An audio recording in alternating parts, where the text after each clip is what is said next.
Bom dia, ouvintes. Estamos de volta aqui com o programa Encontro com a Justiça. Nessa segunda hora nós vamos entrevistar um jurado. Você já foi jurado? Sabe o que é ser jurado? Você já julgou alguém?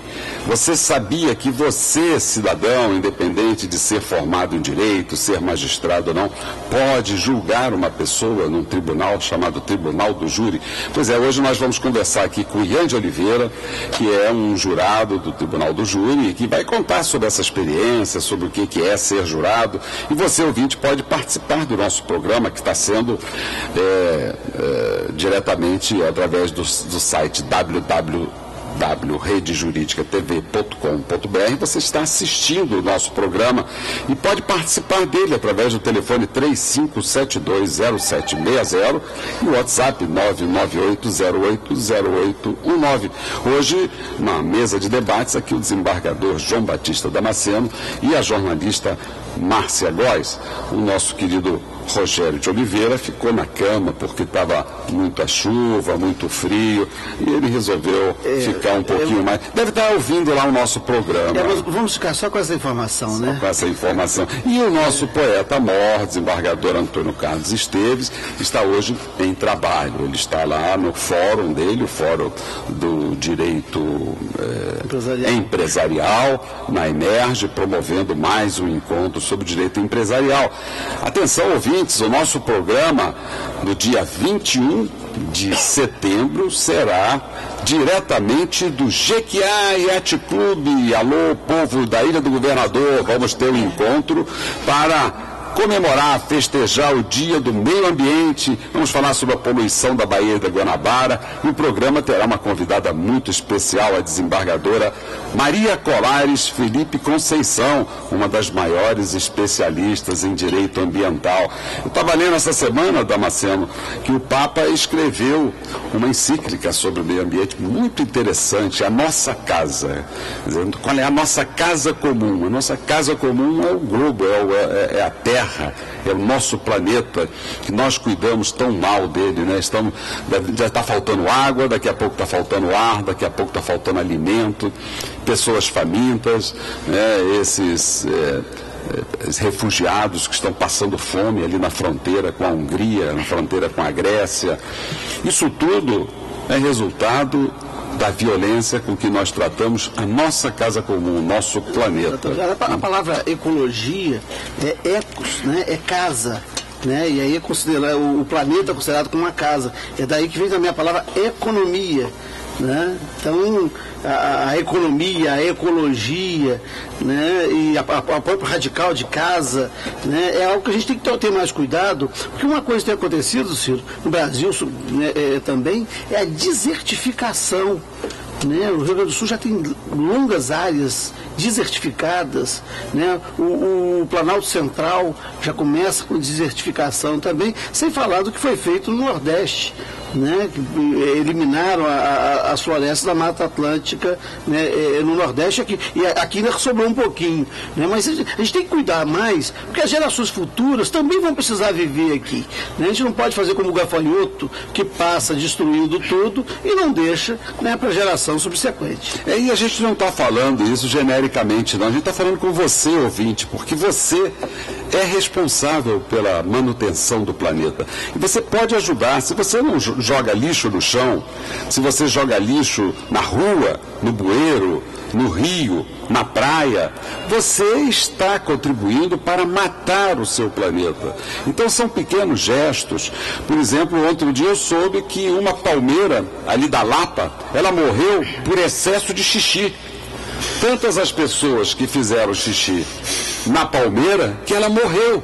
Então, é um processo de educação. As pessoas têm que pensar que este planeta em que nós estamos vivendo, ele servirá para os nossos filhos, servirá para os nossos netos. E é finito, né? E ele é finito. Ele acaba. Né? Se nós não tratarmos bem do nosso planeta, nós não vamos deixar vida para as nossas gerações. Ciro, as pessoas não têm noção, seria esse exemplo da palmeira, as pessoas não têm noção de que a ureia, né, que está na urina, ela corrói a própria estrutura dos prédios. né? Nós temos aqui no centro da cidade determinados prédios que demandaram reforço nas suas bases porque a urina estava corroendo a estrutura dos prédios, né? Então a gente precisa pensar, né, que a gente tem que preservar esse planeta para a gente poder continuar vivendo bem nele, né? Pelo convívio, né? Exatamente. Bom, nós vamos começar aqui a entrevistar o nosso convidado de hoje, Ian de Oliveira, mas já temos aqui perguntas dos nossos ouvintes e nós vamos prestigiar Maurício Tenório de Duque de Caxias. Alô, Duque de Caxias, o pessoal da Grande Rio, aquele abraço. Maurício pergunta, Damasceno, ele diz o seguinte: a pessoa que foi condenada a prestar 10 anos de reclusão, ela vai para um presídio sem nenhuma condição de sobrevivência. Cabe ao Estado ou ao juiz a responsabilidade? Boa pergunta, Maurício. Isso, inclusive, faz parte do debate no Supremo Tribunal Federal. Isso está nessa semana, é tema de debate no STF. É responsabilidade de quem, Damasceno? Dos dois, né? Nessa ação de descumprimento de preceito fundamental 347, movida pelo PSOL, pelo partido político PSOL, o Supremo discutiu isso, né? Porque as prisões no Brasil hoje encerram uma ilegalidade, porque nenhuma prisão no Brasil hoje cumpre o que a lei de execuções penais manda o Estado cumprir.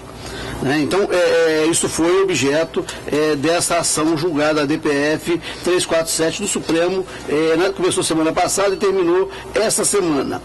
É responsabilidade do Estado, já que ele encarcera uma pessoa, ele não pode fazê-la diferentemente do que a lei manda que ele faça, né? O agente público só pode fazer o que a lei manda, e se existe condição para efetuar uma prisão, esta condição tem que ser atendida, senão a prisão se torna uma prisão ilegal. Então o Estado tem responsabilidade, mas o juiz, aqui no Rio de Janeiro nós temos um único juiz, né, uma única vara de execução penal.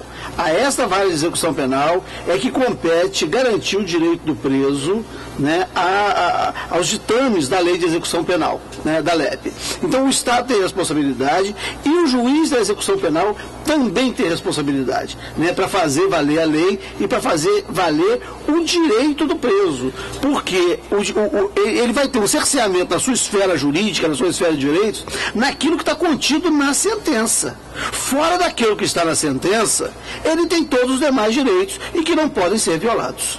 A propósito, o presidente do STF, ministro Ricardo Lewandowski, ele fez uma afirmação que muito juiz ficou de biquinho, mas ele tem toda a razão, diz Sua Excelência, que os juízes de primeiro grau sofrem de uma espécie de autismo, porque mandam presos para a penitenciária superlotada, onde não há vaga e onde não há dignidade. E o ministro tem toda a razão. Tem toda a razão. Eu só estou preocupado. Sem qualquer empatia, né? Eu estou apenas preocupado. Eu espero que essas determinações ao Estado de que melhore as situações dos presídios e o cumprimento das penas não sejam uma porta para a privatização dos presídios. Porque isso aí é coisa para atender o empresariado, né, que pretende ganhar dinheiro às custas do sacrifício da liberdade alheia, sem contar que ele ainda tem a esperança de explorar gratuitamente ou pagando muito pouco pela mão de obra do preso, reintroduzindo o trabalho escravo no Brasil, né? Eu espero que efetivamente nós tenhamos, né, o cumprimento da lei na execução das penas, mas que isso não sirva de pretexto para privatizar os presídios e explorar a mão de obra do preso, né, reintroduzir o trabalho escravo no Brasil. A propósito, Damasceno, de você ter falado aí dos empresários, tem uma pergunta aqui do Arlindo de São Gonçalo. Obrigado, povo de São Gonçalo, por essa audiência maravilhosa. Sempre tem muita gente aí em São Gonçalo nos prestigiando. Ele diz assim: por que os empresários de ônibus são tão protegidos pela justiça? Olha que pergunta interessante e capciosa. Pois é, eu não vou falar que existe uma bancada, né, uma bancada de empresa de ônibus no tribunal. Mas é uma relação esquisita, Ciro. Eu, quando fui juiz em Magé, um dia vendo lá, julgando uma empresa lá, eu descobri que tinha um desembargador do Tribunal de Justiça que era sócio da empresa de ônibus Aviação Itambi Limitada. Quem quiser saber o nome do desembargador, é só pedir na junta comercial, né, o contrato social, vai descobrir quem é o desembargador. Já até faleceu, né?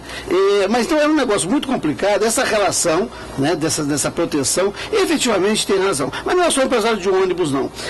A justiça, os juízes, pela sua própria formação, pelo seu meio social, eles olham muito para os iguais, né? Isso é uma coisa bem complicada. O que acontece além túnel, o que acontece na Baixada Fluminense, o que acontece no subúrbio, por vezes fica alheio. O que acontece dentro das prisões, por vezes fica alheio ao conhecimento do próprio juiz. Em regra, os juízes não andam de um ônibus, né? Então não sabe como é que é um ônibus lotado, um ônibus sem lugar para sentar. É o que aconteceu lá em Paraty, né? Lá que aconteceu em Paraty. Então isso decorre exatamente de uma sociedade desigual, né? Onde, né, pessoas de determinada classe, né, não se convive com o de outra classe e não sabe o que passa, né, um consumidor do serviço de transporte público rodoviário numa cidade, né, como o Rio de Janeiro ou como o Grande Rio em geral. A propósito, Damasceno, tem um debate lá no CNJ muito interessante. Você sabia que há ministros dos tribunais superiores que estão dando palestras para bancos que são os maiores litigantes do judiciário brasileiro? Então, ministros dão palestra, recebem por essas palestras, algum recebeu 161 mil, outro recebeu 72 mil, outro recebeu 12 mil. Isso aí... Isso é proibido. Isso não pode. Isso é proibido. A Lei Orgânica da Magistratura Nacional diz que o juiz não pode desempenhar nenhuma atividade econômica, a lei da magistratura, a não ser um cargo de professor, né? Então, dar palestra para banco, né, não é exercício de magistério.